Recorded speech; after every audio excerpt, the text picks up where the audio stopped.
Hola, bienvenidos a Imago Argentina. Hoy es 14 de junio de 2026 y tenemos un programa cargado de información vital para entender dónde está parada la economía argentina en este momento tan particular. Tenemos noticias sobre el mercado de bonos, datos impactantes sobre las reservas del Banco Central y cambios muy importantes en el mundo laboral que afectan a miles de trabajadores. Vamos a desarrollar todo en profundidad para que tengan el panorama completo. Quédense con nosotros hasta el final porque vamos a analizar qué significa todo esto para su bolsillo y para el futuro cercano. Recuerden que si todavía no están suscritos al canal, este es el momento de hacerlo. Activen la campanita para que no se pierdan ninguna de nuestras actualizaciones diarias. Empecemos hablando de lo que está llamando la atención de todos los inversores y analistas financieros, el contexto actual del mercado de bonos argentinos. Estamos atravesando un momento de transformación significativa en el mercado financiero.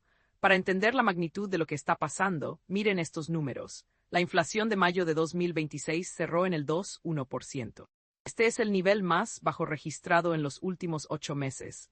Es una noticia muy relevante porque indica una desaceleración clara en la subida de precios, algo que no veíamos hace tiempo. Pero eso no es todo. El riesgo país ha caído a niveles de entre 433 y 440 puntos básicos. Para poner esto en contexto, es el mínimo desde mayo de 2018. Un riesgo país más bajo significa que el mercado percibe que invertir en Argentina es menos peligroso que antes, lo cual es una señal de mejora en la confianza externa. A esto se suma la mejora en la calificación crediticia por parte de Standard & Poor's, que subió a Argentina de CCC más a B. Fitch ya había realizado una mejora similar en mayo, también llevando la calificación a B. Estas decisiones de las calificadoras internacionales no son caprichosas, reflejan una percepción de que la capacidad de pago del país ha mejorado. Esto genera un escenario muy propicio para los bonos soberanos. Por ejemplo, los bonos AE38 ya están cotizando a $83 con una rentabilidad potencial del 14,5% en dólares, según datos recientes. Esto nos lleva a una pregunta clave que muchos se hacen, ¿qué son exactamente los bonos CER y los bonos TAMAR? Vamos a desglosarlo para que quede claro. Los bonos CR son títulos públicos indexados por inflación. CR significa coeficiente de estabilización de referencia. En términos sencillos, estos bonos ajustan su capital según la variación del índice de precios. ¿Por qué son importantes? Porque protegen al inversor contra la pérdida de poder adquisitivo. Si la inflación sube, el capital del bono se ajusta para compensar esa subida. Es una herramienta de protección en un contexto donde, si bien la inflación baja, sigue siendo un factor a tener en cuenta. Por otro lado, tenemos los bonos TAMAR. Estos son bonos en dólares con ley extranjera. La gran ventaja que ofrecen es mayor seguridad jurídica, ya que están regulados bajo legislación internacional. El nombre TAMAR proviene de la serie de emisión del Tesoro argentino. En un mundo donde la seguridad jurídica es un bien escaso, estos instrumentos ganan relevancia. Ambos tipos de instrumentos han cobrado importancia en un contexto donde el Banco Central, el BCRA, ha tenido un desempeño extraordinario. Acumularon compras netas por 600 millones de dólares durante 2026. Hablemos de esto con más detalle porque es realmente un hito. El Banco Central de la República Argentina ha logrado algo que no veíamos hace mucho tiempo. Superó la meta anual de acumulación de reservas fijada con el Fondo Monetario Internacional en menos de 6 meses. La institución viene comprando divisas durante más de 107 ruedas consecutivas. Es decir, durante más de 107 días seguidos, el central ha entrado al mercado a comprar dólares. El total supera los 600 millones de dólares en compras netas durante este año. Esto representa el segundo mejor registro histórico, solo superado por años de mayor superávit comercial. Es la primera vez desde 2019 que Argentina alcanza este nivel de reservas netas. ¿Por qué está pasando esto? Se conjugan varios factores. Tenemos una muy buena cosecha que impulsó las exportaciones, un superávit energético y minero de 200 millones de dólares solo entre enero y abril, y una recesión inicial que comprimió las importaciones. De hecho, la demanda de dólares por parte de la industria cayó de un promedio de 4,000 millones de dólares a apenas 2,000 millones en 2026. Si vamos a los números clave que están moviendo al mercado, la tabla es contundente. El riesgo país en 440 puntos básicos, como mencionamos al principio. La inflación mensual del 2,1%. La inflación interanual se ubica en el 33,2%, que aunque sigue alta, muestra una tendencia descendente clara. La calificación de S&P mejoró a B. El índice S&P Merval marcó un récord histórico de 390,505 puntos, y las reservas brutas se ubican en 47,419 millones de dólares. Antes de seguir analizando el impacto de esto en la vida cotidiana, aprovecho para pedirles que, si les está pareciendo útil este análisis, dejen un like en el video. Nos ayuda mucho a seguir creciendo y trayéndoles esta información procesada y detallada. ¿Qué significa todo este movimiento de reservas para el ciudadano común? Las reservas internacionales no son simplemente dólares guardados en una caja fuerte. Funcionan como un seguro contra las crisis. Cuando el Banco Central tiene reservas sólidas, puede intervenir en el mercado cambiario para suavizar las fluctuaciones del dólar y evitar que los precios de alimentos, transporte y medicamentos se disparen de golpe. Con reservas altas, hay mayor probabilidad de que salarios y jubilaciones recuperen poder adquisitivo sin nuevos shocks devaluatorios. Además, esto habilita la posibilidad de levantar gradualmente las restricciones cambiarias, el famoso cepo, permitiendo un acceso más ordenado al mercado de cambios. Para las empresas argentinas, las pymes y las grandes compañías, esto es fundamental. Operan en un entorno donde muchos costos están dolarizados, como insumos importados, energía y logística. La incertidumbre cambiaria paraliza las decisiones de inversión. Con reservas más altas, se reduce esa incertidumbre.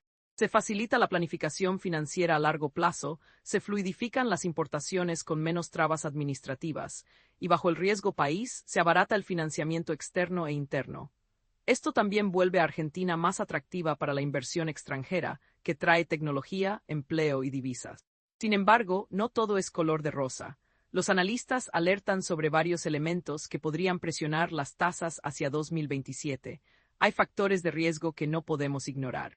El contexto electoral es uno de los principales. Las elecciones presidenciales de 2027 generan incertidumbre sobre la continuidad de las políticas económicas actuales. Los mercados siempre miran con lupa quién podría asumir el poder y qué cambios podría implementar. La inflación interanual, si bien está bajando, sigue en el 33,2%. Es un número que todavía preocupa. Las reservas internacionales en 47,419 millones de dólares, aunque han mejorado, aún están por debajo de la meta del 15% del PBI, que según Fitch equivale a unos 62,000 millones de dólares. Todd Martínez, de Fitch, advirtió que las reservas siguen bajas y que esa meta es importante para sostener la solidez del sistema. Otro factor es el conflicto político. El escándalo por las declaraciones juradas de funcionarios ha generado un ruido innecesario en los mercados, distrayendo del rumbo económico. También hay que estar atentos a los próximos pasos. Moody's revisará la calificación en julio y MSCI evaluará en 2 semanas la posibilidad de sacar a Argentina de la categoría de standalone, que es una clasificación especial para mercados emergentes. El mercado comienza a mostrar interés por instrumentos de mayor duración, superando la tradicional preferencia por el corto plazo que caracterizó a los inversores argentinos durante años de volatilidad. La convergencia histórica del dólar oficial y el dólar blue, que se dio en 1,460 pesos el 9 de junio de 2026, y la estabilidad cambiaria alimentan esta tendencia. Los inversores se animan a ir por más, pero los analistas recomiendan cautela. El pago de julio de 400 millones de dólares está cubierto, lo cual es una buena noticia de corto plazo. Sin embargo, las proyecciones de inflación para 2026 se mantienen en torno al 35%, muy por encima del 10,1% anual que preveía el presupuesto original. Hubo una meta incumplida en materia de inflación, aunque los números actuales inspiran más confianza que antes. Guido Sandleris, expresidente del BCRA, señaló algo muy cierto: acumular reservas es condición necesaria, aunque no suficiente para estabilizar y crecer de forma sostenible. El costo de oportunidad de mantener reservas existe, pero el costo de no tenerlas es mayor: crisis recurrentes, pobreza estructural y emigración de talento. Como bien dijo Martín Redrado, expresidente del BCRA, las reservas son el respaldo implícito de la moneda. Sin ellas, la confianza se evapora y el costo lo paga siempre el que menos tiene. Ahora cambiemos de tema, pero sin alejarnos de la economía real. Vamos a hablar del mundo del trabajo y de algo que está sonando mucho: el banco de horas. Es fundamental entender esto porque afecta directamente a miles de trabajadores y a la relación entre empresas y sindicatos. El banco de horas es un mecanismo de flexibilización laboral que permite a las empresas acumular horas no trabajadas durante periodos de baja actividad para compensarlas después cuando la demanda se recupere. En lugar de pagar horas extras o realizar suspensiones, Los trabajadores reducen su jornada en momentos críticos y recuperan esas horas cuando la producción lo requiere. El objetivo principal es preservar el empleo, evitando despidos masivos durante crisis económicas. Los trabajadores siguen percibiendo sus salarios habituales aunque trabajen menos horas temporalmente, ya que las horas guardadas en el banco se compensan con trabajo adicional en el futuro. A pocos días de la entrada en vigencia de la nueva normativa de modernización laboral, ya tenemos acuerdos concretos. La empresa OnTech del grupo Mirgor firmó un acuerdo con el Sindicato de Mecánicos y Afines del Transporte Automotor, el famoso SMATA. Implementaron un banco de 200 horas que afecta a 190 operarios en su planta de Varadero. Este mecanismo faculta a la empresa a suspender la prestación de tareas ante eventuales caídas de la demanda o faltante de insumos, para luego compensar esa carga horaria cuando se normalice el nivel de actividad. Desde SMATA, el gremio liderado por Ricardo Pignanelli, quien además ocupa la vicepresidencia quinta del Partido Justicialista, relativizaron el carácter excepcional del entendimiento. Argumentaron razones de pragmatismo frente al actual escenario recesivo. Dijeron que el banco de horas es una herramienta en caso de emergencia y si la coyuntura lo amerita, y aclararon que no es un acuerdo a la baja ni es a cambio de horas extras. Recordaron que el sector ya recurrió a instrumentos similares durante las crisis de 2001 y 2008, e incluso en un convenio de productividad con Toyota en 2018. Para entender por qué se toman estas medidas, hay que mirar el contexto del sector. El sector metalmecánico está marcado por una fuerte contracción de la actividad, que derivó en la pérdida de unos 8,000 puestos de trabajo en los últimos 2 años, según estimaciones del propio gremio. Esta realidad impulsa a los sindicatos a buscar alternativas para preservar empleos en un contexto económico adverso.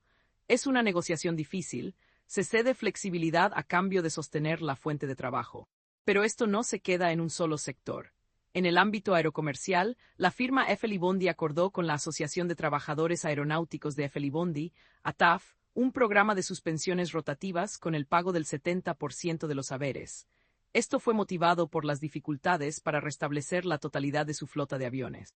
Es otro ejemplo de cómo se está adaptando el mercado laboral a la crisis. La Secretaría de Trabajo, conducida por Julio Cordero bajo la órbita del Ministerio de Capital Humano, busca profundizar esta tendencia. Hay una convocatoria a cámaras empresariales y representaciones gremiales con el propósito de rediscutir las condiciones de contratación. La estrategia oficial apunta a revisar un universo de 446 convenios colectivos cuyas cláusulas de ultraactividad quedaron modificadas con la legislación reciente. Para el que no sepa, la ultraactividad es el principio por el cual un convenio colectivo de trabajo continúa vigente aunque haya vencido su plazo original, hasta que se firme uno nuevo. La reforma laboral modificó este principio, lo que obliga a renegociar cientos de convenios en un plazo determinado. También se busca limitar los aportes obligatorios extraordinarios y propiciar la conformación de sindicatos por empresa. Sin embargo, hay obstáculos estructurales importantes.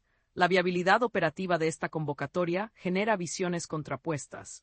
Hubo un achicamiento de la estructura del organismo laboral, que incluyó el cierre de delegaciones regionales y la eliminación de la dirección de asociaciones sindicales.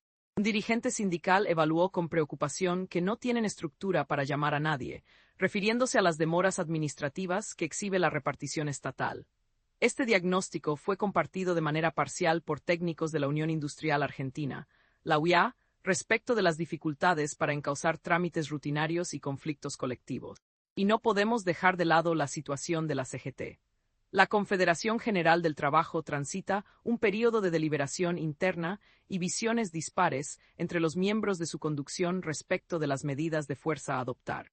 Mientras una delegación conjunta de la CGT y las dos vertientes de la CTA expuso sus reclamos ante la Organización Internacional del Trabajo, la OIT, en Ginebra para denunciar el impacto de las reformas sobre los derechos sociales, en el ámbito local predomina una postura de cautela frente a medidas de acción directa. La dispersión en el frente gremial se evidenció tras la falta de una respuesta unificada ante la intervención judicial dictada sobre la Unión Obrera Metalúrgica, la UOM. Los tribunales designaron a Alberto Biglieri como interventor por un plazo de 180 días tras cuestionamientos al último proceso electoral del sindicato. Todo indica que el escenario sindical y laboral será otro de los puntos de conflicto en el segundo semestre del año. Para ir cerrando, ¿qué recomendaciones dejan los especialistas para los inversores? Sugieren diversificar entre bonos cortos y largos, manteniendo liquidez suficiente para aprovechar oportunidades. Los bonos CR ofrecen protección contra la inflación residual, mientras que los bonos Tamar proporcionan exposición al dólar con mayor seguridad jurídica. El horizonte 2027 requerirá monitorear el ciclo electoral y la evolución de las reservas internacionales.